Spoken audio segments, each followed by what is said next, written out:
변방이 아닌 정치 중심에 서고 싶은 내 남자 유쾌 상쾌 통쾌 정치 토크쇼 정치인싸. 오늘도 함께하는 분들 소개해드리겠습니다. 네, 안녕하세요. 현근택입니다. 네, 안녕하세요. 김준우입니다. 네, 안녕하세요. 장성철입니다. 네, 안녕하세요. 신인규입니다. 네, 그리고 저는 진행을 맡고 있는 아나운서 허유루입니다.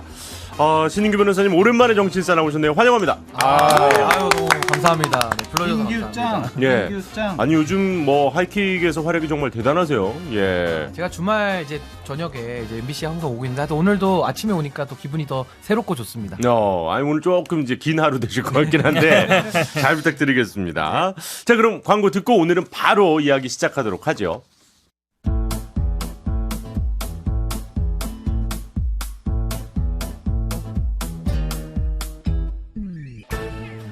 유쾌한 정치 토크쇼 정치인싸. 네, 정치싸입니다. 어제 저희 생방에서 이 불체포 특권을 포기한 여야 대표들의 경쟁 구도 얘기했습니다. 김기현 대표가 또 나머지 것들 제안한 게 있어서 그 얘기를 좀 이어서 해볼까 하는데요. 이 김기현 대표가 불체포 특권 포기도 그렇고 의원 정수 30석 감축, 그러니까 10%죠. 지금 300석이니까. 문호동 무임금제 도입.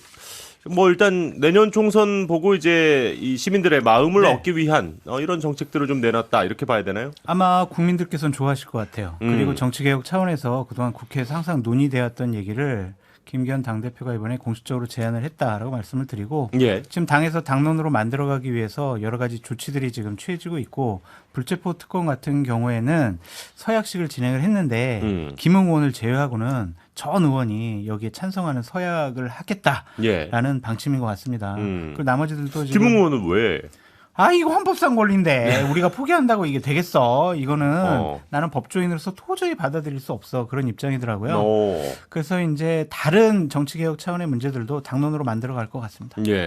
일단 여기에서 가장 조금 우리가 얘기를 해볼 만한 것이 비례대표를 30석을 줄이겠다는 거 아니겠습니까? 지금 현재 47석인데. 아니, 그게 정확하지는 네. 정확하지 않아요. 비례는 아니에요. 의원 정수를 정수를 의원 줄이는데 정수를 줄이는. 일단 비례 쪽이 아무래도 좀 더 그렇죠. 그러니까 왜냐면은 선거구제 직접 선출되는 이 지역구 의원 숫자를 줄이는 건 이제 선거구부터 줄여야 되니까 네. 현실성은 상당히 떨어진다. 그래서 이제 비례대표 쪽에 아무래도 방점이 찍힌다, 이렇게 보시는 분들이 더 많은 것 같아요. 예. 그렇죠. 왜냐하면 국민의힘이 종종 이 그 정치 개혁을 약간 포퓰리즘적으로 다룰 때 비례대표 폐지 아니면 의원 정수 축소 두 개 중에 하나를 이제 꺼내놨거든요. 네네. 그러다 보니까 이렇게 하는데, 다만 이제 헌법에 비례대표라는 표현이 들어가 있기 때문에 비례대표 자체를 없애는 것까지는 판사 출신인 김기현 대표도 이건 약간 좀 헌법적으로 문제가 있을 것 같다라고 생각할 것 같고, 그러니까 한 뭐 10% 정도 이렇게 정도 얘기를 해서 네. 뭐 지역구를 한두 석 줄이고 비례 좀 많이 줄이자, 이런 내심의 의사가 있지 않을까 싶은데 다른 한편으로는 어차피 이게 법률 통과가 안 될 거기 때문에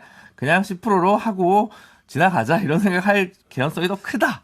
약간 일단 질러봤다, 이런 네, 느낌으로 저는 보시는군요. 그렇게 봅니다. 네, 그렇게 섬세한 접근이 아니에요. 그래요? 네. 예. 저는 이게 좀 진지하게 그래도 지금 다뤄지고 있어서 저는 상당히 우려스러운 입장인데요. 우려스럽다. 그렇습니다. 지금 비례대표를 줄이자는 것은 말 그대로 다양성이라고 하는 또 전문가를 배치하는 것이 비례대표의 취지인데, 이걸 몰가시킬 가능성도 있지만은 저는 더 주목하는 부분이요.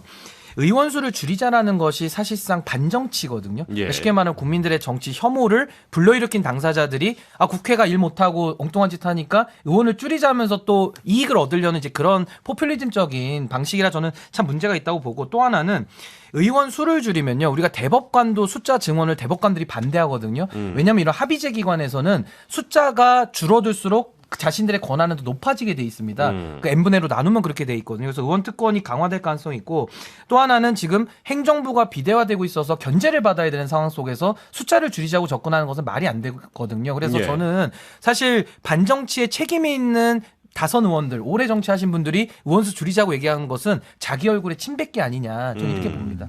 근데 어쨌든 이제 국민들 입장에서는 하는 일 없이 세금만 받아간다, 약간 그렇죠. 이런 안 좋은 여론이 있다 보니까 뭐 국민들의 의견이 더 찬성 쪽에 가깝다고 판단을 하고 전략으로 내놓은 거 아니겠어요? 그러겠죠. 아무래도 뭐 정치학자든 우리 저희 같은 뭐 평론가들은 아니 국회에서는 줄인다고 문제 해결되는 게 아니다. 다라고 네. 원론적인 얘기 하는데 여론조사 해보면 줄여야 된다. 다 이 얘기 네. 압도적으로 높거든요. 그런데 사실은 그러면 예를 들어서 김기현 대표가 오래 했잖아요. 예.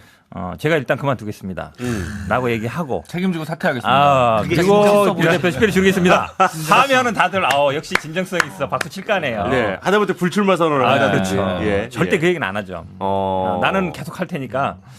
그리고 비례대표는 왜 이게 국민의힘에서도 어찌 보면 약간 그 얘기 계속 꺼냈냐면 지역구는 없애기가 쉽지 않아요. 다 지역구 있잖아요. 그렇죠. 그렇죠. 근데 비례대표 한 번 한 사람은 또 하지 않거든요. 대부분 비례대표 그렇죠. 한 번을 하면은 다음에 이제 지역구로 그렇죠. 가죠. 그 비례대표를 지키자고 하는 사람들은 이제 뭐 정치학자들이나 평론가들이고 국회에서는 없어요. 그러니까 보게 되는 건데 사실은 어찌 보면 이 지역구는 난공불락이잖아요. 네.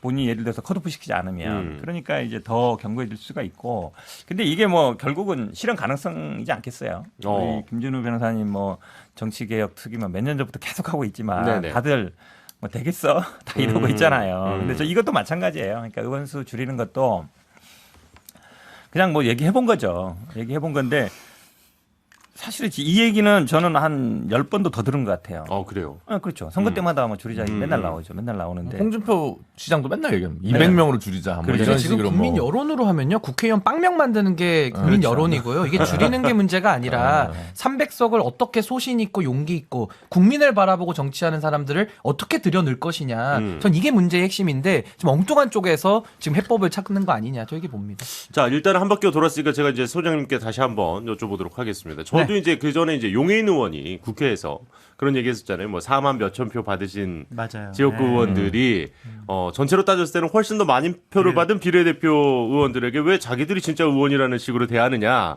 이제 이런 이야기를 했던 게 기억이 나는데 네. 실현 가능성부터 좀 여쭤볼게요. 실현 가능성은 없을 것 같아요. 왜냐하면 네 분 다 공이 좀 쉽지 않다고 네, 보시는군요. 국회의원들이 뭐 자신들의 자리를 줄이는데 찬성할 것이냐라는 것도 도저히 본인들이 못 받아들일 것 같다는 생각도 들고 예. 의원 정수 줄어들면 아마 보좌진들 일자리도 많이 그러네요. 줄어들잖아요. 역시 보좌관 출신이셔서 그런지 그쪽 아니 일자리도. 우리 후배들 어떡하냐고요. 예, 예. 그래서 우리 신인규 변호사님 말씀 잘 하셨듯이 제대로 된 국회의원들 뽑아서 제대로 일하는 게 맞지. 그냥 국민들이 야 너희들 하는 일이 뭐야? 야 그리고 너희들은 맨날 부정부패 돈 문제에 연루된 이거 너희들 기득권 챙기기 위한 집단들 아니야? 이렇게 손가락질하고 비판하니까 의원수 줄였으면 좋겠어. 네. 거기에 이제 부안해동 하는 것은 좀 무책임하지 않느냐. 자, 그런데 이제 문제는 시선 집중에 김병민 최고위원이 네. 출연을 해가지고 뭐 최고위원을 비롯해서 지도부 전체적으로 적극 동조했다 뭐 이런 얘기를 하더라고요. 그러니까 지금 국민의힘에서는 당론으로 채택될 가능성이 지금 좀 높아지고 있는 상황 아니냐. 근데 국민의힘에 지금 당론이라는 개념보다는 그냥 하나의 목소리가 존재하는 거기 때문에 지금 이견이 잘 나오지는 않고 있는 상황이거든요. 그럼 당론으로 가는 거 아니에요? 근데 아무래도 이제 김기현 대표가 그래도 국회에서 예. 대표 연설을 통해서 밝힌 거기 때문에 아마 이거를 뒤집기는 쉽지 않을 것 같고요. 나름대로 이 지금 의원 수를 줄이자라는 거 사실상 이건 국민 기만이거든요. 이걸 가지고서 여론전을 펼치겠죠. 오히려 이게 개혁이라는 걸로 포장을 할 겁니다. 잠시만요. 그러면 일단 민주당에서 받지 않는다면 우리는 줄이려고 하는데 민주당에서 반대해서 우리가 못했다라는 식으로 조금 가려는 거 아닐까요? 그러니까 민주당이 기득권을 옹호한다라는 프레임을 또 작동을 시키려고 할 겁니다. 민주당은 참 대응하기가 쉽지는 않은 상황인 것 같은데요. 이렇게 아니, 별 나오면. 걱정 안 해도 돼요. 왜냐면 이 얘기가 처음 얘기 나온 얘기가 예, 아니고 예, 예. 계속 아까 얘기처럼 200명 뭐 10% 줄이자니 나오는데 네. 막상 이제 디테일로 들어가서 뭐 선거구제라든지 아니면 뭐 이렇게 하자고 했을 땐 또 안 되거든요. 지난번에 전원회의까지 만들어서 했는데도 안 됐잖아요. 예. 결국은 뭐 비례성을 강화한다든지 이런 부분들이 안 되는 부분이라서 더구나 이게 선거가 이제 가까울수록 더 힘들어요. 오히려 이 줄이는 논란보다는 이제 결국은 아마 관심이 지난번에 이제 선거법을 개정해 놨잖아요. 예. 이 선거법 그대로 할 거냐. 그렇죠. 또 연동형 그 준연동형 비례대표제처럼 할 과거로 거냐. 돌아갈 거냐. 사실은 그 논의로 가게 돼 있어요. 왜냐하면 안 그러면 이제 지금 법대로 해야 되거든요. 그럼 또 그럼 위성정당 또 얘기가 만들게 나오겠죠. 돼요. 예. 근데 사실은 이거는 목전에 딱 눈에 보이는 거예요. 여도 알고 야도 알고. 근데 이제 말을 못 하고 있죠. 이 얘기 꺼내면은 또 뭐 기득권 세력 이럴까 봐. 그러니까 김준우 변호사 같은 사람들이 이 얘기 빨리 얘기해서 이거 정리를 해줘야 돼. 두 가지 포인트가 있어요. 그 5월 달인가 저기 공론화조사위원회를 국회에서 열었는데 예. 그게 이제 수기 전에 여론조사 결과가 있고 수기 후가 있거든요. 예. 수기 전에 어떻게 했냐면 65%가 의원수 줄여야 된다. 그 500명 중에서. 근데 이제 13%만 증원해야 된다. 네. 13%만. 유지는 18%. 이렇게 됐어요. 그 유지는 그 유지가 아니고 어쨌든 그래서 이제 넘어왔는데 예, 예. 위험한 분. 이중가 하고 나서 저기 수기를 하고 나서 결론이 나온 게 37%만 65에서 37% 떨어진 거예요. 감축하자는 의견이. 네네. 유지하자는 의견이 33%. 29%. 증원하자는 의견이 33%. 그러니까 팽팽해진 거예요. 네네. 이걸 수기 민주주의를 하게 되면 이게 막 여론전에 처음엔 줄이자 이러다가 그런 문제가 아니구나 이렇게 좀 생각이 바뀌어요. 네네. 그런데 그래서 이번 주 초에 그 언론 몇 개를 보면 갑자기 한 달 지난 공론화 조사위원회에 그 과정에서 교수들의 뭐 정치적 편향이 돋보였다 이런 걸 갑자기 국민의힘이 때려요. 네네. 그러니까 이제 와서 정치 개혁을 다시 만져야 되는데 공론화 조사 결과가 불편한 거예요. 근데 그때는 아무 말도 안 하고 있다가 네네. 이제 와가지고 갑자기 슬금슬금 흘리는 거예요. 요거를 하나 이제 좀 눈여겨 볼 필요가 있다라는 네네. 거고요. 두 번째는 선거제도 개혁이 그래서 노딜이 될 가능성이 있는데 노딜이 된다면 축소도 안 되는 거예요. 그러면 그대로 가는 거예요? 그러면 또 그럴 수도 있는 거죠. 준연동형 비례대표 그러니까 마지막으로 그러니까 1월 1일인가 1월 2일 날 조선일보랑 윤석열 대통령이 중대선거구 검토한다는 걸 얘기한 이후에 네네네. 용산에서 한마디도 안 했어요. 예, 용산은 계속 그냥 만지작거리고 있는 것 같아요. 네. 뭐가 더 유리할까? 계속 좀 지켜보면서 고민하고 있는 것 같습니다. 좋습니다. 뭐 이 얘기는 이 정도면, 그러니까 일단은 실현 가능성이 높지는 않고, 일단 국민의힘에서는 먼저 이제 민주당을 향해서 공세를 취했다. 요 정도로 맞아요. 좀 정리할 수 있을 것 같습니다. 그리고 민주당에서는 어차피 그간 여러 번 했던 얘기이기 때문에 크게 걱정하지 않는다. 약간 이 정도로 정리할 수 있을 것 같고. 근데 이게 아마 토론에 들어가서 상당히 붙어보면요. 예. 의원수 줄이자라는 것이 상당히 좀 허구적이고 책임 회피적인 그 발언이라는 것이 드러날 거기 때문에 아마 또 국민의힘에서는 아마 토론에 또 적극적으로 응하지는 또 않을 걸로 예상은 됩니다. 네. 그래도 당대표께서 말씀하셨는데 신 변호사님 국민의힘 당황하시죠. 저도 토론 배틀 출신인데 이게 토론으로 감싸기가 되게 어려운 논란이에요. 그래서 쉽지는 않습니다. 알겠습니다. 뭐 사실 이제 그 비례대표라는 것이 각 분야의 전문가도 있고 또 이제 장애인과 관련된 부분도 있고 맞아요. 뭐 소수자들. 예, 여성, 소수자들 약자. 뭐 이런 부분들을 또 배려하는 그런 부분들이 있기 때문에 이걸 과연 줄이는 게 능사인가? 그리고 오히려 이제 비례대표제를 줄였을 때는 양당 체제의 기득권이 더 강화되는 거 아니냐 이런 또 비판의 목소리가 있기 때문에 그렇죠. 그래서 예. 공천 방식이나 투표 방식을 바꿔서 밀실 공천을 없애야지. 이렇게 뭐 비례대표를 줄이는 방식이면 똑같이 밀실 공천하면 아무 의미가 없는데. 알겠습니다. 그 얘기까지만 좀 이 얘기는 좀 짧게 할까요? 예, 무노동 무임금제 도입 이제 국회의원들을 대상으로 한 겁니다. 그러니까 일 안 하면은 국회의원도 그 세비 안 주겠다. 이런 얘기인데 그건 아니에요. 그건 아니고 이거 또- 좋은 방법이 있어야겠다. 국회에다가 출근부 딱 찍어놓고요. 예. 9시 출근하고 8시에 퇴근하게 하면 돼요. 그러면 그러면은 사실은 돼요. 근데 예를 들어서 지역구도 가야 되지. 아니, 그러니까 아니 예를 근데 변호사님 이게 원래 그 스피드 게이트는 그 용도 외에는 이렇게 다 이용을 못 하게 돼 있잖아요. 아니, 그러니까. 이 입출입 기록을 그렇게 아니 볼 그래서 수가 예를 들어서 없잖아요. 이런 거죠. 의사 일정에 참여 안 하면 세비를 못 받게 하겠다는 네, 거잖아요. 네, 네. 근데 국회에 어떤 회의가 아니, 있어요. 그게 아니라니까요. 근데 그럼- 예를 들어서 지역구에 갔어. 예. 그럼 그거는 인정인가요? 국회에 안 된다는 거잖아요. 그러니까 예를 들어서 아니, 요거 그럼 회의가 사유서를 있어. 제출해요. 장 소장님 얘기 좀 국회 먼저 경험을 들어볼게요. 못 해보셨잖아요. 네. 국회의원이 월급이 수당으로 되게 세분화돼 있어요. 네네. 그러니까 예를 들면은 일반 수당, 입법활동비, 업무수당, 급식비, 그리고 회기 때 입법활동비의 30%를 특별활동비 형식으로 해서 더 줘요. 그러니까 이거를 줄이자라는 거예요. 그러니까 이게 회의 참석을 안 했을 때 어떻게 회의 참석 수당, 특별활동비 왜 받아? 네. 이런 거지 전반적으로 세비를 다 없애자라고 하는 것은 아니다. 그럼 한 30% 정도 이제 30%예요. 맞아요. 근데 이게 2014년도에 여야가 정치개혁 차원에서 합의했던 문제였어요. 예. 근데도 안 됐어요. 역시 자기네들 거는 안 해요. 자기 밥그릇을 그럼 참- 회의나 아니면은 이런 데 안 나오면 그 수당을 안 주는 거예요? 그렇죠. 그거를 차라리 줄이자는 반정치를 하려면 전체 세비 연봉을 30% 깎겠습니다. 뭐 그렇지. 이런 거를 해야 네. 맞아요. 요만큼이라도 진정성을 네. 인정할 수 있지. 이거는 그냥 하나만 근데 아니고. 저는 사실 월급 깎자라는 거 저는 좀 포퓰리즘적이라서 사실상 그러니까. 좋아하진 않는데 왜 그렇게 되면은 돈 있는 사람만 또 정치한다라는 맞아요. 얘기밖에 안 되거든요. 네네. 그렇지만 저는 그래도 이 김기현 대표의 문제 의식에 동의를 해서 국회의원들도 경쟁 원리는 도입해야 된다고 봅니다. 왜냐하면 어느 기업이든 일 안 하는 사람은 해고당하거든요. 근데 국회의원들은 일 안 하고 심지어 구속이 돼도 월급이 나와요. 그러니까 이런 것들을 저는 고쳐야 돼서 경쟁 원리 도입해야 되고 또 하나는 조금 더 발전시키자면은 전 국회의원들도 시민들에 의해서 공식적인 중간 평가제를 받아야 된다고 봅니다. 그러니까 예를 들면 한 2년 정도 의정 활동하면은 거기에 대한 것을 자료화해서 시민들이 평가를 하는 거예요. 학생들도 학점 받지 않습니까? 국회의원들도 전 중간 평가를 좀 들어가서 그런 걸 통해 가지고 좀 더 경쟁 원리를 도입하는 것은 전 유의미하다. 저는 이렇게 봅니다. 일단은 근데 이제 의도와 상관없이 이 또한 그러면 현실화되기는 쉽지 않다. 2014년도에 합의까지 했는데 안 되는 거 보면은 안 될 것 같아요. 그리고 음. 그거를 세부적으로 규정을 한다. 그러니까 이런 건 할 수 있을 것 같아요. 구속을 당했으면은 회의 참석은 못 하잖아요. 그렇죠. 근데도 특별 활동비 형식의 회의 참가 수당은 받는다. 지금도 나와요. 그래서 그러니까 그거는 없애버리는 것이 그건 맞다. 법 발의됐어요. 어. 이탄희 의원도 발의했을 거고. 발의는 예전부터 네. 많이 됐어요. 많이 됐어요, 오늘. 네. 근데 아니, 안- 아까 통과를 말씀하신 안 것 시켜. 중에 그러니까 결국은 이제 구속되면은 월급 줘야 된다. 이것도 이제 국민들 되게 반대하는 건데. 그러니까 지방자치단체장이나 지방의원들은 아마 그게 제한할 수 있게 돼 제한돼 있어요. 있어요. 네. 근데 국회는 안 돼 있거든요. 아니 근데 우리가 너무 지금 그 김기현 대표의 의지를 작게 평가하고 있는 게 아닌가. 아니 그러니까 그럼 왜 제안을 하신 거예요? 어차피 다 안 될 것 같으면. 할 게 없으니까. 뭘 원래 여당 대표는요. 뭐 앞두면은 왜 하냐면 이번 올해 뭐 정기국회는 아니지만 임시국회도 보면 앞으로 뭐 경제 운영을 이렇게 하겠습니다. 정치는 이렇게 하겠습니다. 외교는 이렇게 하겠습니다. 이렇게 하잖아요. 네. 근데 이날 대표 연설하는 거 보면 막 고래고래 소리 지르고 상당히 좀 강한 격양돼 어조였죠. 있고 예. 아니 거의 반은 또 야당 비난하는 데 쓰시더라고요. 거의 이제 보통은 여당은 뭐 이렇게 장기 플랜을 막 얘기하고 네. 뭐 이렇게 하겠습니다. 이 정부는 이렇게 할 겁니다. 뭐 외교 관계 이렇게 하겠습니다. 이런 얘기 하잖아요. 야당은 그거 막 비판하고 근데 거의 막 소리 지르고 이러더니 또 막 야당 비판하더니 결국은 할 게 이제 이거는 사실은 누구나 할 수 있는 얘기예요. 여당 대표가 아니라도 저라도 할 수 있는 얘기고.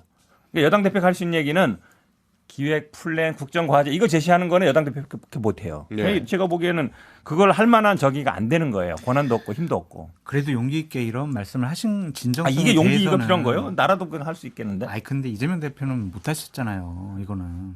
그래서 이 부분에 대한 진정성은 좀 인정을 해드리고 저는 세부적으로 좀 약간 절차를 예를 들면 국민의힘에서 의원총회에서 의원들이 모두 의결로 불체포 특권 폐지 그리고 의원 정수 30% 감축, 모노동 무임금 이거를 미리 네. 당에서 딱 당론으로 잡고 대표께서 대표 연설 때 얘기를 하셨으면 더 큰 박수를 받고 국민들이 그래 진정성 있구나라고 생각했을 것 같은데 이게 차후적으로 논의되고 있잖아요. 그렇죠. 그 절차가 조금 좀 부족하지 않았느냐라는 생각이 근데 듭니다. 보통 이런 대표 연설을 하기 전에 네. 그 당 지도부나 의총 통해서 의견 수렴 보통 안 합니까? 안 해요.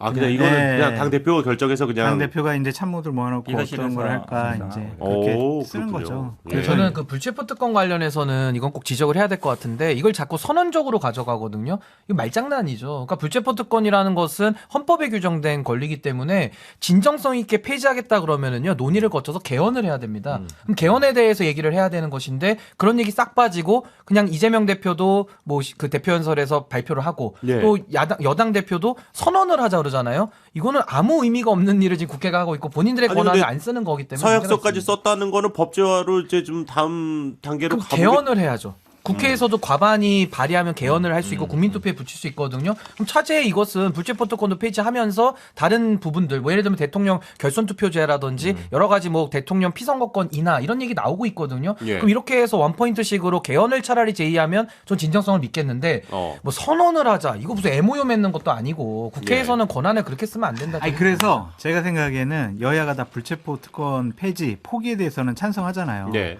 그래서 이번에 민주당도 혁신위 차원의 제안을 이재명 대표께서 받아들여서 여야 원내대표에게 지시를 해가지고 당론과 여야 모두 합쳐가지고 이 헌법 개정안을 냈으면 좋겠어요. 그러면 국민들이 박수 쳐줄 거예요. 민주당이 좀 받을 수 있을까요? 아니 근데 헌법 개정하면 어떻게 이것만 해요. 지난번에 5.18 원포인트 나왔을 때도 국민의힘에서 어떻게 그것만 개정하냐 막 이랬거든요. 네네네네. 똑같아요. 그렇죠. 그러니까 이것만 개정하자고 헌법 하긴 쉽지 않아요. 아니 개정안이라도 다 내놓으면은 근데 여야 뭐- 의원들의 의지를 확인할 수 이제 있잖아요. 그런 부분이 있죠. 이제 어쨌든 정개특위는 답보 상태인데 네. 선거법을 안 바꿀 수는 없어요. 그러니까 선거 제도를 못 바꾼다는 게 아니라 네. 지금 뭐 표현의 자유 뭐 관련해서 헌법재판소에서 불합치 않게 있어가지고 이제 바꿀 게 있어요. 근데 여야 이제 지난주 그 교섭단체 대표 연설에서 정개특위나 그런 뭐 개헌과 관련돼서 무슨 특위를 만들거나 이런 제안은 일절 없어요. 네. 그래서 하반기에도 선거제도 개혁이나 개헌 이거는 쉽진 않겠다. 어. 그건 제가 원하는 사람이지만 냉정하게 또 인정할 건 인정해야 해서 안될것 같아요. 별 생각이 없는 것 같다. 맞아요. 양당 지도부가 근데 지금. 저는 국회가 상당히 이건 무능하다는 비판을 피할 수는 없는 게요. 아까 말씀하신 5.18 같은 게 또 나와버리면 지금 또 이견이 있으니까 개헌이 안 되거든요. 그렇다면 양당이 모두 다 동의하는 공통 분모만 가지고도 개헌하자라고 하면 가능하거든요. 네. 근데 그것조차도 못한다 그러면 이거는 개헌의 의지가 없다. 그래서 저는 아까 말씀드린 이런 불체포 특권에 대해서 논의해서 합의가 되면 되면 넣고요. 뭐 예를 들면 결선 투표제도 사실 국민의힘이 반대했지만 이제 당원 단계에 넣었기 때문에 국민의힘도 반대 못 하거든요. 당원에 들어가지 않았습니까? 그래서 뭐 대통령 피선거권이나 이런 것들은 싹 묶어서 고 동의되는 것만 개헌하면 전 국회가 다음 총선에 붙이잖아요. 이거 비용도 따로 안 듭니다. 오케이. 좋습니다. 뭐 이 얘기는 일단 여기까지 하죠. 근데 좀 진행상을 봐야 될 것 같은데 일단은 조금 아쉬운 점은 네 분 모두 다 그 나머지 것들에 대해서는 현실성에 있어서 높게 평가하지는 않고 계시다. 이런 지점은 내용도 별로 높게 평가하지 않아요. 네, 알겠습니다. 다음 얘기로 좀 넘어가 보죠. 저희가 뭐 일부 시간이 많지는 않습니다만 이 얘기를 하면서 좀 진행을 해야 될 것 같습니다. 정의당이 좀 화가 많이 난 것 같습니다, 김 변호사님. 네, 저도 많이 화가 났어요. 네. 송영길 전 민주당 대표가 노회찬 전 의원이 살아있었다면 민주당과 정의당이 단일화를 해서 정권을 뺏기지 않았을 거다. 이런 글을 SNS에 올렸는데 일단은 제일 먼저 그럼 확인을 해봐야 될 게 어쨌든 뭐 심상정 당시 후보와 이재명 후보의 표를 합치면은 이긴 건 맞습니다. 그렇죠. 예, 그건 맞습니다만 그렇죠. 그런데 일단 민주당이 정의당에 단일화 제안을 했었냐부터 좀 봐야 되는 거 아니겠어요? 그러니까 저희는 안 했다고 저는 알고 있어요. 네. 근데 이제 했다고 적은 거예요. 뭐 이런 지하에 거절당했다. 그래서 제가 기사를 다시 찾아봤어요. 네. 2월 달에. 그때도 기억하시겠지만 그 이재명 후보가 갑자기 광화문에 나가서 뭐 정치개혁 얘기하고 막 이랬었어요. 네. 근데 거기 후보 이름은 안 얘기하거든요. 네. 근데 그게 누구를 향해 수신처였냐? 그게 심상정이었냐? 아니요. 그건 수신자는 안철수였어요. 근데 이제 통화 중이었던 거죠. 네. 근데 이제 안철수 의원이 윤석열이랑 저 후보랑 저기 단일화 할까 하다가 철회했잖아요. 그랬죠. 그게 2월 20 며칠쯤 되면 그 철회한다고 한번 했을 때 송영길 대표가 지금도 기사 찾아보면 나오는데 안철수에게 우린 열려 있다. 이렇게 돼요. 근데 거기서 키워드를 심상정을 아무리 찾아봐도 없어요. 그리고는 이제 또 다시 우리가 정치 개혁을 하겠다. 이 얘기만 하고 그래서 공식 오파는 없었던 걸로 알고 있습니다. 다만 뭐 물밑에서 이거라도 해야 되는 거 아니냐. 대선 전 일주일 전에 그런 시도는 있었을 수 있는데 공식 오파는 없었고 이건 팩트부터 문제다. 야. 그리고 그 이유를 다시 한번 제가 광고 끝나고 말씀드리겠습니다. 알겠습니다. 예, 빨리 광고 다녀와서 계속 그 이야기 들어보도록 하죠. 지금 여러분께서는 유쾌한 정치 토크쇼 정치 인싸를 듣고 계십니다. 네, 송영길 전 대표의 SNS 글과 관련한 이야기를 좀 해보고 있습니다. 근데 이제 제가 드는 궁금점은 네. 정의당 입장에서 그러면 그 단일화 제안 안 했다 네. 이런 얘기는 안 하고 노회찬 전 의원을 모독하지 마라 이렇게만 좀 나오다 보니까 네. 실제로 갔던 거 아니야? 약간 이렇게 보시는 분들도 있는 것 같더라고요. 아까 제가 이제 그 다수의 그 정보망을 나름대로 이제 가동을 해봤는데 휴민트를 동원하셨군요. 예. 예. 그러니까 공식 오파는 없었다. 그럼 협상 테이블이 열렸어야 되는데 그렇죠. 약간 알아서 내리길 바랬던 게 아닌가 싶어요. 2012년 대선을 보면 그 진보정의당 당시에 심상정 후보가 그 포스터 이름 안 걸어요. 네. 그리고 이정희 통합진보당 후보는 나중에 중간에 스스로 하지. 근데 여기에서 단일화는 없었거든요. 예. 그러니까 그 방식을 원했던 것 같아요. 제가 보기에. 그래서 물밑으로 뭐 이런 식으로 얘기를 했을 것 같은데 완전한 정치개혁이나 뭐 이런 거 해가지고 파트너십을 갖고 했으면 그게 또 가능했을 수는 있는데 약간 아름아름으로 뭐 혹시 잘 되면 잘해줄게 뭐 약간 이런 식의 노티스는 있었을 수 있는데 당 공식적인 제안은 차원에서는 없었다. 공식적인 제안은 없었다고 저는 확인 받았고요. 네, 그렇습니다. 근데 뭐 송영길 대표가 어떤 식으로 제안하는지 모르겠지만 뭐 알아서 뭐 접는 식은 아니었겠죠. 당연히 대표로서 발언이니까. 근데 그러면 안철수 좀 들어보세요. 아니, 안철수 제 후보한테는 제 얘기 좀 들어보세요. 예. 근데 어쨌든 그러니까 송영길 대표와 뭐 지금 노회찬 대표 사이는 원래 옛날부터 같이 했었기 때문에 시간을 네네. 알고 네. 그러니까 정의당이 왜 이렇게 됐느냐 거기에 대한 이제 의문 제기하는 것이고 그다음에 이제 노회찬 의원이었다면 아마 충분히 대화가 더 쉬웠을 것이다 이 얘기하는 거거든요. 저도 뭐 충분히 그건 동의합니다. 예. 그러니까 심상정 후보가 뭐 본인의 정치적인 뭐 능력을 위해서 하는지 모르겠지만 정의당이 현재 어려운 상태에 있는 책임은 저는 심상정 후보한테 많다고 봐요. 왜냐하면 뭐 다른 뭐 비례대표 의원들도 지금 어찌 보면 이게 하나의 정당인가 싶을 정도로 뭐 제3지대를 꿈꾸는 분들도 있고. 뭐 장영 의원이나 류호정 의원들. 예, 그게 사실은 비정상이거든요. 예. 어쨌든 이 당에 있는 상태에서 나간 것도 아니고. 근데 이거에 대해서 저는 충분히 할 수 있는 얘기로 봐요. 결국은 그때 당시에 정확한 기억은 모르겠는데 아마 2.5% 정도 됐던 것 같은데 네네. 그러니까 수치상으로는 충분히 윤석열 집권을 막을 수 있는 정도 됐단 말이죠. 그러면 그거를 뭐 누가 공식적으로 제안했냐 어떻게 했냐라고 중요한 게 아니라 그 논의를 할 수 있고 본인은 어쨌든 제안했다는 거잖아요. 근데 이런 제안 거절했다고 하는 거 아닙니까? 그런 부분에 대해서는 그러면 심상정 의원이 제안을 받았는지 아니면 뭐 거절을 했는지 아닌지 얘기를 하면 되는 거죠. 뭐 그거를 뭐 아니, 노회찬을 모독한다고 두 얘기할 개가 필요가 있어요. 있어요. 진정성 있게 제안했으면 언론에다도 얘기를 했을 거예요. 네. 예, 안철수 후보에 대한 수신을 안 받아도 언론에다 얘기해요. 우리 열려 있다. 근데 정의당에 대해서 그런 건 없어요. 그리고 그 2012년에 대선 당시 문재인 후보랑 박근혜 후보 붙었을 때 심상정 의원이 그 내렸어요. 네. 예. 그리고 오히려 잘하면 심상정이면 안 되고 노회찬이면 했다? 말이 안 돼요. 왜냐하면 예전에 그 지방선거 할 때도요. 유시민 후보랑 경기도지사에서 단일화 해준 건 심상정 의원이었어요. 네. 한명숙 후보랑 단일화 안 한 건 노회찬 의원이었어요. 근데 그걸 갑자기 계속 요즘 막 그 성인으로 저는 노회찬 뭐 저는 자문위원도 했었고 개인적으로 네. 노회찬 의원을 돌아가셔서 레전드를 만든 다음에 심상정 의원을 악마화시키는 방법들이 자꾸 인터넷 같은 데 떠돌아요. 심지어 무슨 그런 것도 있어요. 윤석열 대통령 집안이랑 심상정 의원 집안이 친하다. 그래서 제가 어이가 없어가지고 지난번에 한번 물어봤어요. 대표님 이게 뭡니까? 그러니까 웃으면서 난 대선 후보 때 돼가지고 윤석열이라는 사람 처음 만났는데 이게 좀 어처구니가 없다. 이런 정도로 이제 지금 그래서 이제 되게 가짜뉴스가 있는데 여기서 그럼 왜 이 시점에서 송영길 대표가 네. 갑자기 정의당 죽이기에 나섰느냐.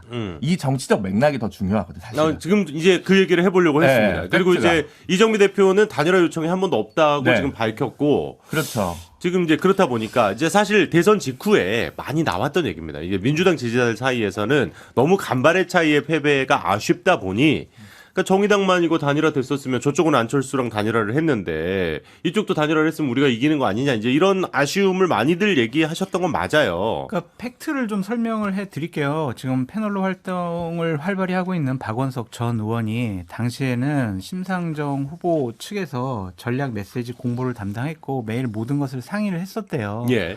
당시에 공식적으로 민주당과 송영길 대표로부터 어떠한 공식적인 제안을 받은 것이 없다라고 공식적으로 밝혔고요. 당시 상황은 이랬죠. 이재명 후보 측이나 윤석열 후보 측은 다 안철수 후보랑 단일화하려고 상당히 노력을 많이 했었어요.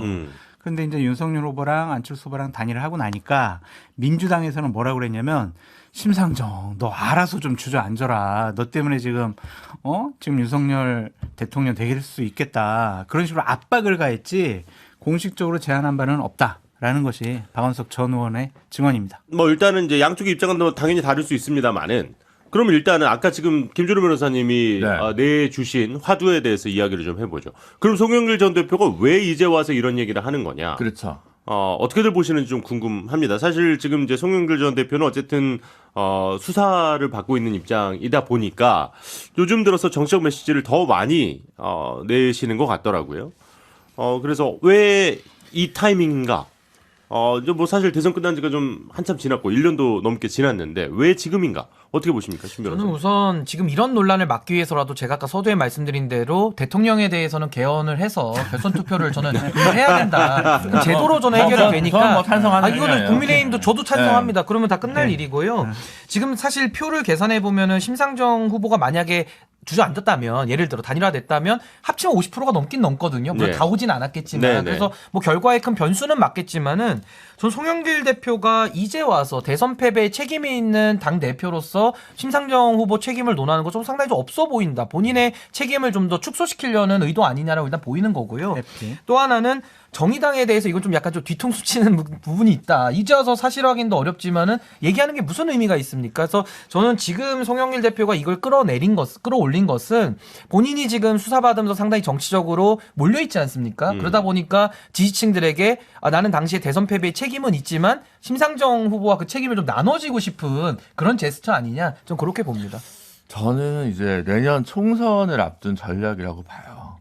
총선? 네. 그러니까 뭐냐면 무슨 말이에요? 그 민주당이나 국민의힘이 단독으로 지금 과반하기는 쉽진 않아요. 네. 전국적으로 표 계산 한번 돌려보시면 가늠하기가 쉽지 않아요. 그리고 비례 쪽은 몇 석이 남아있을지 모르지만 지지율상으로 제3지대, 그게 네. 진보 제3지대든 보수 제3지대든 10%에서 13% 사이가 항상 늘 있습니다. 네. 근데 여기를 누가 쟁취할지는 몰라요. 그게 뭐 그걸 중원이라고 부르든 중도로 부르든 제3지대를 부르든 스윙보터를 부르든 무당층으로 부르든 간에 네. 거기에 정의당 포션도 조금 있고 금태섭 신당 포션도 좀 있고 그거를 잡으려고 들어오는 양양자 신당도 있고 예. 근데 저는 여기서 이거를 정의당을 일단 죽여야 여기에 열린민주당 시즌2나 조국신당이 들어올 자리가 보이는 거예요. 예. 어차피 지금 송영길 대표는 민주당에선 공천 못 받아요. 그렇겠죠. 예. 근데 배지는 자기가 할지 안 할지 모르지만 그 공간을 노리는 거예요. 근데 그 공간에서 제일 걸거치는 게 정의당이에요. 그럼 더 이제 압축을 시켜서 줄여놓고 그 여지를 열어놓는 부분까지 계산한 것 같아요. 근데 만약에 지금 아니 저는 요 말에는 100% 반대. 오케이. 예, 일단 현 변호사님 말씀 들어볼게요. 왜냐하면 예를 들어서 송영길 대표가 지금 뭐 닥친 문제가 뭐 공천 문제 뭐 아니에요. 지금 이제 검찰 수사 앞두고 있고 네. 검찰 수사를 왜 하겠느냐 생각해 보면 결국은 윤석열 총장이 집권해서 이 문제가 발생했다라고 보는 거예요. 거기에 대한 이제 아쉬움을 토로하는 거고 이분이 그럼 이제 총선 전략을 짤 만한 위치에 있느냐? 그렇지 않아요, 제가 보기에는. 정치적으로는 다음에 뭘 할지 모르겠지만 당장 이제 수사를 이겨내야 되는 게 가장 큰 것 같고. 예. 자꾸 뭐 정의당 언급 죄송한데 사실은 저도 뭐 지역에서 활동을 하다 보면 정의당보다는 이제 진보당이 오히려 더 이렇게 굉장히 열심히 활동을 하는 게 많이 보여요. 플래카드도 그렇고 나와서 활동하는 것도 그렇고. 네. 어쨌든 뭐 그 관계야 굳이 얘기할 필요 없지만 그러면 뭐 민주당 입장에서는 지금 만약에 예를 들어 정치적인 연대를 아니면 윤석열 정부 퇴진한다 그러면 진보당이 오히려 더 일차적이에요. 연대의 대상이 되거나 이랬을 때. 그러니까 정의당의 활동력이 예전 같지 않거든요. 우리 지역에도 보면 정의당 플랜카드 거시고 하시는 분인데 근데 얘기는 안 끝났어요. 아니 근데 얘기 안 성남은 끝났어요. 경기 동부의 아니, 총본산이에요. 얘기 들어보세요. 그러니까 경기 동부뿐만 얘기하는 게 아니라 길차적으로 그러니까 정의당과의 어떤 뭐 정의당을 죽여야 민주당이 산다는 구도는 제가 보기에 그냥 정의당에서 그렇게 생각할지 모르겠지만 네. 정의당이 과연 그 정도 활동력과 존재감이 있느냐 저는 그렇게 생각하진 않아요. 그러니까 일단 제가 드리고 싶었던 질문은 사실 그거였습니다. 뭐냐면 민주당 입장에서는 이제 스윙보터 내지는 뭐 캐스팅보트가 되는 곳이 있다면 그것과 손을 잡아야 되는데 지금 과반이 확실하지 않은 상황에서 근데 왜 굳이 거기를 더 공격을 들어가느냐라는 거였고요. 첫 번째 제가 궁금했던 점은. 그리고 이제 현 변호사님과 김준호 변호사님 얘기를 쭉 들어보니 이 얘기를 더 아주 길게 갈 필요까지는 없을 것 같습니다. 이게 그러니까 당장 뭐 해결할 문제도 아닌 것 같고 그리고 감정의 골이라는 것이 쉽게 해결이 될 것 같지는 않은데 그럼 제가 현 변호사님께 마지막 질문 하나만 짧게 드리고 이 주제 좀 끝낼게요. 그러면 일단 민주당에 요즘 송 전 대표가 계속해서 자신의 발언을 각종 방송에서 얘기를 하시는 게 민주당에 좀 도움이 된다고 보십니까? 뭐 지금 뭐 태블릿 얘기도 하고 지금 정의당 얘기도 하고 막 이제 하시는데 뭐 집회도 가시고 그건 뭐 그분이 선택이에요. 뭐 당에서 뭐라고 뭐 할 수도 없고 이분도 뭐 당대표까지 지내신 분이기 때문에 네. 물론 뭐 지금은 아닙니다만 뭐 근데 이분도 아마 본인의 정치적인 활로를 만들고 싶은 생각은 있으신 것 같아요. 수사를 근데 수사를 그냥 해야 되는 입장이고 당연히 뭐 예를 들어 지금 태블릿 얘기나 뭐 정의당 얘기들이 당 전체로 본다 그러면 뭐 다 그동안 어느 정도 생각은 하고 있을지 모르지만 이렇게 얘기는 안 하는 내용이거든요. 네. 뭐 모르는 내용은 아니죠. 근데 굳이 뭐 분란을 일으킬 필요는 없죠. 정치적인 면에서 지금 왜냐하면 그러니까 어찌 보면 아니, 안 좋다고 그래요. 뭘 진보 이렇게 진영 길게 내에 얘기해요. 있는데 사실 그 안에서 우리가 싸울 필요는 없어요. 저는 개인적으로 봤을 때 지금 안 좋다고 윤석열 얘기해요. 어쨌든 정부에 맞서는 게 중요하고 네. 거기에서는 뭐 작은 차이들은 저는 뛰어넘는 게 중요하다 보기 때문에 굳이 뭐 이렇게 얘기할 필요는 그러니까 없다고. 저는 팩트가 중요하다고 생각하는데 단일화를 하다가 시도가 돼서 됐든 안 됐든 노무현과 정몽준, 맞죠? 문재인과 안철수 이런 거 할 때 단일화를 뭔가 시도를 하고 노력을 했다거나 이런 게 보이잖아요. 네. 그런 기억이 나시냐고요. 제가 그걸 픽 왜 설명드릴게요. 잊어서 여기 네. 기사 나온 거 송영길 대표의 지금 의중이기 때문에 여기 본인이 말씀하신 걸로 하면 정리가 되는데 김준호 변호사님 해석에 저는 반대하는 게 송영길 대표가 이렇게 얘기했어요. 지난 2022년 1월 25일에 본인은 이제 앞으로 총선 불출마한다 이렇게 얘기를 했고 작년 2022년 4월 27일 중앙일보 기사 보면요. 이때도 나는 지방선거를 안 나간다고 한 적은 없으니까 지방선거 나가는데 총선 불출마는 확실하다라고 본인이 또 인터뷰를 했거든요. 네. 그러니까 저는 지금 송영길 대표 이런 움직임들이 자신이 송영길 대표가 나가기 위해서 공간 여는 것은 그건 아닐 수 아니다. 있어. 그건 아니라고 확신합니다. 하지만 민주당의 그 열린민주당 시즌 2의 기획에 대한 고민을 가지고는 있다. 예, 그거의 일환으로는 불편하거든요. 거기서 경쟁자는 열린민주당과 정의당의 경쟁이었어요. 하여튼 송 대표님은 2024년에 안 나온다고 여러 차례 지금 얘기를 하셨기 때문에 네. 그 입장은 분명해 보입니다. 뭐 일단은 알겠습니다. 이게 정리가 쉽지는 않네요. 이게 어떻게 보면은 또 감정의 영역이기도 하고 그리고 이미 1년 전에 끝난 이야기가 다시 지금 나오면서 불거지고 있는 얘기이기 때문에 하지만 이번 주에 이 얘기를 안 하고 넘어갈 수는 없었다. 이 정도로 좀 말씀을 드리고요. 이번에는 대구로 가보겠습니다. 예. 지난주에 저희가 이제 홍준표 시장과 이제 대구 경찰 시 공무원과 대구 경찰의 충돌에 대해서 저희가 이야기를 좀 전해드린 바가 있었죠. 속보로 전해드렸었는데 이게 안 끝납니다. 대구 경찰이 대구시청에 대한 압수수색을 했습니다. 그러자 이제 홍준표 시장은 아주 경로한 듯한 아주 강한 말들을 내뱉었는데 신 변호사님 이거 뭘로 압수수색한 거예요? 그러니까 지금 홍준표 시장이 그 공무원들 간의 그런 마찰이 있지 않았습니까? 네. 그거와는 별개로 이건 공직선거법 위반을 통해서요. 그 대구TV라는 곳에 이제 홍 시장 개인을 홍보하는 것을 지나치게 올렸기 때문에 이게 공직선거법에 한 분기마다 1회씩밖에 안 되게 돼 있거든요. 그래서 네. 그거 위반인 것이고 또 하나는 이제 그 홍준표 시장이 직접 운영하는 건 아닌데 그 홍카콜라라는 그 채널 있지 않습니까? 유튜브 그 채널을 있죠. 통해서 사실상 홍 시장을 노골적으로 홍보하고 있기 때문에 이런 것들을 지금 공직선거법 위반으로 이제 대구 참여연대가 이제 고발한 사건이 이제 최근에 압수수색까지 들어간 걸로 보입니다. 네. 그러니까 그렇게 되자 이제 대구 경찰은 대구시청 이제 못 들어온다. 이렇게까지 지금 홍 시장님이 그리고 정보관이든 누구든 그동안 협력했던 거 이제 앞으로 없다. 이렇게까지 지금 얘기를 했는데 이게 어떻게 전개가 될까요? 결국 지난주에 있었던 이 퀴어 퍼레이드 관련해서 이 일에 대한 여진 아닐까요, 이거? 그러니까 지금 압수수색 청구한 거는 그 전에 했다. 네. 이렇게 얘기하는데 근데 사실은 예를 들어서 단체장들이 예를 들어 그 단체에 있는 유튜브라든지 채널에 이렇게 딱 차서 분기별 1회만 나오는 사람이 있을까요? 물론 많이 얘기는 했더라고요. 보니까 한 70~80% 정도는 본인 홍보를 했다 그러는데 네. 이게 근데 우리가 보통 공직선거법은 선거운동 직전이나 선거 기간이나 이럴 때는 이제 선거법을 많이 문제 삼아요. 네. 근데 지금은 된 지 이제 1년밖에 안 됐고 그렇죠. 한참 남았죠. 네. 이거 홍보한다 해서 예를 들어서 그래도 우리 선거운동의 기본 개념이 나를 개인적 홍보보다는 내가 잘했으니까 나를 뽑아달라. 그러니까 당선이나 낙선 이제 그런 목적이 들어가는 게 선거로 보는데 그러니까 야당도 아니고 여당의 단체장이잖아요. 네. 압수수색까지 한다.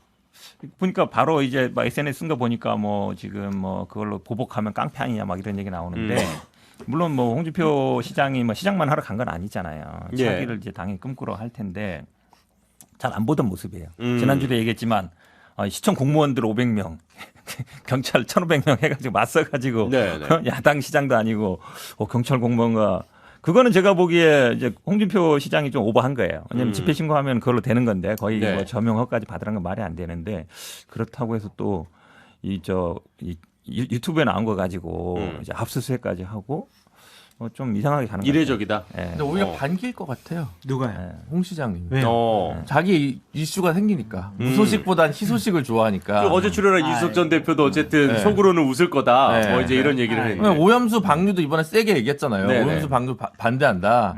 지금 없잖아요. 그 비윤의 선두주자가 누구냐. 나다. 잊지 마라. 이거를 계속 이렇게 각인을 시켜서 이렇게 흔적을 남기고 있기 때문에 속으로는 반기지 않을까. 근데 이게 우리가 살펴봐야 될 게 과연 정치적인 의도가 있느냐 없느냐 그거를 좀 살펴봐야 될 것 같아요. 예. 그러니까 지난 대선 후보였었고 경선 후보였었고 또한 현직 시장이고 또한 국민의힘에 중요한 위치를 점하고 있는 분이란 말이에요. 과연 경찰이 압수수색을 하면서 대구경찰청장 독단적인 생각으로 압수수색을 했을 것이냐. 이런 것들을 다 국정상황실을 보고 할 거란 말이에요. 그러면 대통령실 반응은 어땠을까? 아직까지는 확인을 못했지만 어떤 정치적인 의도가 있다라고 해석되는 것 자체는 홍준표 시장한테는 마이너스예요. 왜냐하면 대통령하고 지금 가깝다라고 생각되고 인식이 되고 있는데. 그런가요? 그럼요. 누가요? 홍준표 시장이 되게 대통령에 대해서 옹호하는 발언을 되게 많이 하셨어요. 상임고문 전까지는 그랬었죠. 네. 상임고문 전까지. 그런데 지금 이거 가지고 윤석열 대통령이 견제하는 거 아니야? 이런 식의 인식을 받게 되면은 상당히 보수우파 진영에서 홍준표 시장의 입지는 더욱더 축소될 가능성이 있거든요. 그래서 이거 조심스럽게 다루셔야 한다라고 말씀드립니다. 근데 저는 홍준표 시장이 상당히 전 정치적 노림수를 복잡하게 계산했다고 보는데요. 상임고문 해촉 이후에는 사실 윤석열 정부와는 각을 좀 세웠던 게 최근 모습이었고요.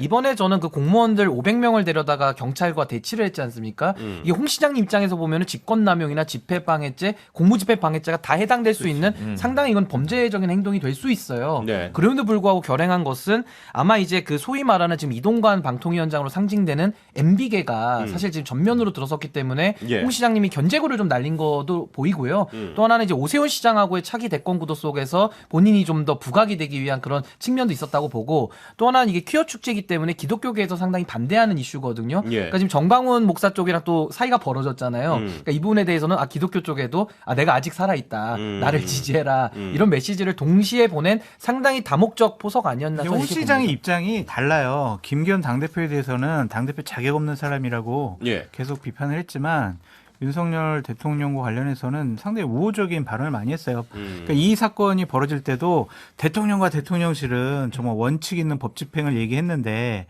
대구 경찰이 원칙적으로 안 했다 이런 식으로 대통령실은 띄워줬거든요.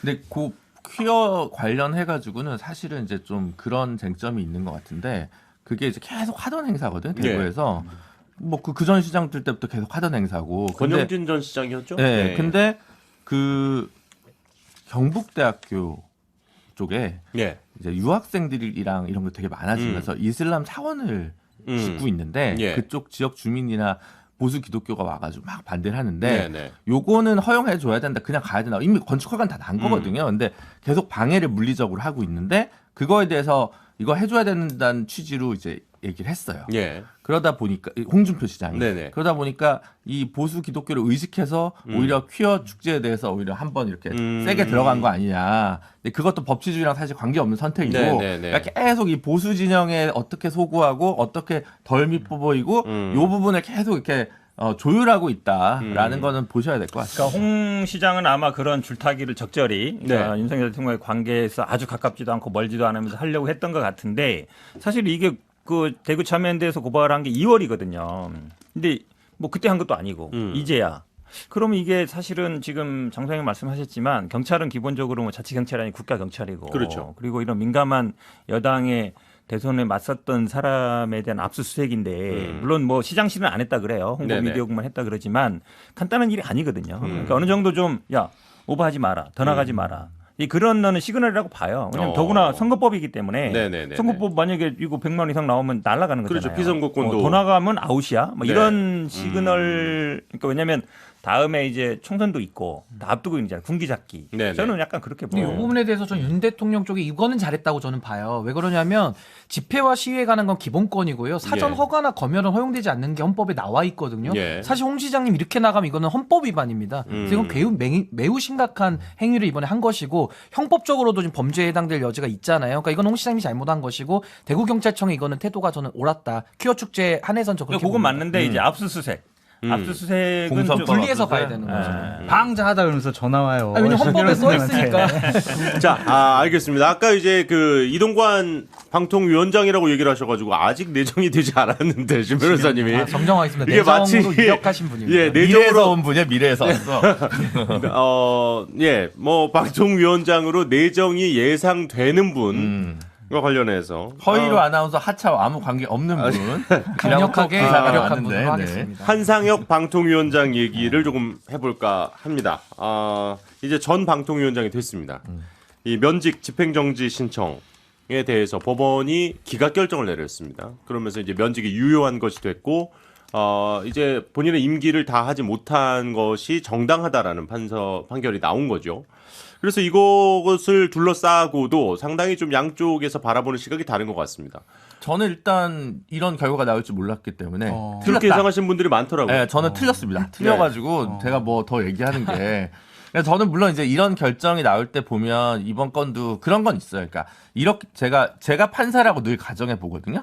그러면 이걸 이렇게 일필지휘로 쓸 수 있냐? 네. 판결문을 이게 안 써지면 이게 뭔가 이렇게 걸리면 이게 좀 안 되는 건데 이번 건은 사실 굳이 따지면 이쪽으로 쓸 수 있고 저쪽으로 쓸 수 있었어요. 네. 그렇긴 하지만 어느 게 더 쉽게 쓰여지냐? 그게 맞는 거거든요. 사실 네. 정치적인 판단을 하는 게 아니라. 네네. 그러면 이거는 인용하는 게 저는 맞다고 봤거든요. 근데 왜 맞다고 봤냐면 저도 이제 그거를 방송에서 그전에도 미묘하게 했고 이번 결정도 그런 것 같은데 방통위원은 위원장 말고 위원은 탄핵 아니더라도 면직 사유가 좀 있어요. 네. 그래서 이번 결정문에서도 위원장도 위원이다. 음. 그러니까 이제 다른 법률 위반 있으면 뭐 면직할 수 있다 이렇게 네. 되고 한 건데 그래서 저는 그것까지는 인정을 하고 원래도 그렇게 방송을 했었지만 그럼에도 불구하고 면직에 이를 정도로 그 단정적으로 얘기할 수 있는 법 위반이 발견되지 않았기 때문에 단순 징계가 아니라 면직이면 저는 이거는 법률가로서 비례성 원칙이 안 맞다고 봤거든요. 예, 예. 그래서 어쨌든 근데 이제 결론이 이렇게 틀려버렸으니까 제가 이거에 대해서 뭐 더 이 이후에 정치적 파장에 대해서 이제 고민할 수밖에 없는 부분이 하나가 있을 거고 다만 특히 독립성, 중립성이 중요시되는 이런 합의제 행정기관의 장을 이렇게 면직으로 날리는 게 집행정지에서 오케이가 되면 이게 이후에도 나쁜 선례로 남을 것 같아서 그 부분이 상당히 좀 우려가 됩니다. 저도 예상했던 건 틀렸기 때문에 조금은 보강 설명을 드리자면 이게 신규 사실 변호사님도 인용될 거라고 저 보셨어요? 당연히 인용될 거로 이건 생각을 했습니다. 법률적으로는 그렇습니다. 왜냐하면 윤석열 총장 사건과 상당히 유사합니다. 네. 물론 다른 부분이 있긴 합니다만은 사실 검찰총장은 집행기관이고 방통위는 또 합의제위원회 그렇죠. 기관이잖아요. 그렇죠. 그렇다 보면은 오히려 더 독립성과 중립성은 더 보장될 필요성이 높기 때문에 오히려 저는 더 이거는 집행정지 받아줘야 되는 거 아니냐라는 생각을 일단 했었고요. 예. 또 하나는 이제 지금 보면은 같은 사안이더라도 지금 사법부가 굉장히 다른 잣대로 판단하는 경우가 여러 건 나오고 있어서 좀 우려스러운 부분도 있고 또 하나는 당시 윤석열 검찰총장 사건 때는 감찰이었고 이번에 네. 기소였거든요. 네. 그래서 좀 더 이거는 엄격하게 본 거 아닌가라는 생각이 들기는 하는데 그러면 역으로 드는 질문이 검찰이 기소만 하면 다 유죄됩니까? 그건 아니거든요. 예. 그래서 저는 기소를 통해 가지고 면직이라는 것을 이제 상례화시키게 되면 이건 앞으로 방통위의 독립성과 중립성에는 굉장히 안 좋은 선례가 될 수 있다. 이런 면에서 전 좀 비판의 가능성이 저희가 딱 있다고 1분 정도 남아 있습니다. 두 분 의견까지 듣고 이제 마무리를 해야 될 것 같거든요. 저도 인용될 거라고 봤어요. 왜냐하면 우리 집행정지 요건이 한 3-4가지 있거든요. 예. 뭐 긴급한 필요나 뭐 회복하기 어려운 손해. 그러니까 그러니까 직위와 관련된 거는 회복할 수 없죠. 이미 나가버리면. 그다음에 긴급한 필요도 사실은 본안 소송 오래 걸리니까. 네. 그래서 판사가 이번에 쓴 게 이제 공공공무원에 영향을 미친다 이거였거든요. 예. 그러니까 이거는 원래 되는데 공공복리에 영향이 있으니까 안 된다 이걸로 가는 건데 이게 사실은 과거에는 이런 경우가 좀 봤는데 최근에 이런 경우 별로 없었어요. 근데 어쨌든 다시 복직시키면 공공복리에 영향이 있다 이거잖아요. 네. 그럼 제가 봐도 잘 이해 안 가는 판결이에요. 15초 드리겠습니다. 이제 이동관 방통위원장 시대를 우리가 제대로 준비해야 될 것 같다. 각자 잘 살아남자. 저희에게 네. 광야의 세계관이 필요한가요? 네. 광고 듣고 오늘 방송 정리하도록 하겠습니다. 네, 정치인사 마무리할 시간인데요. 지금 이제 광고 직전에 이 장소영님께서 말씀해 주신 것처럼 아마 다음 주부터는 정말 이제 이동관 특보의 방통위원장 후보자 지명으로 이어질지 그리고 그와 관련한 이슈는 또 어떻게 펼쳐질지 이 얘기를 나눠볼 수 있는 기회가 반드시 있을 것 같습니다. 예, 미래송은 아닙니다만, 예. 알겠습니다. 예, 지금까지 또 정치인사, 예, 함께 했고요. 오늘 또 신인규 변호사님 함께 해주셔서 고맙습니다. 다음에 또 감사합니다. 뵙도록 하겠습니다. 예. 자, 네 분 수고 많으셨습니다. 다음 주에 뵙겠습니다. 감사합니다.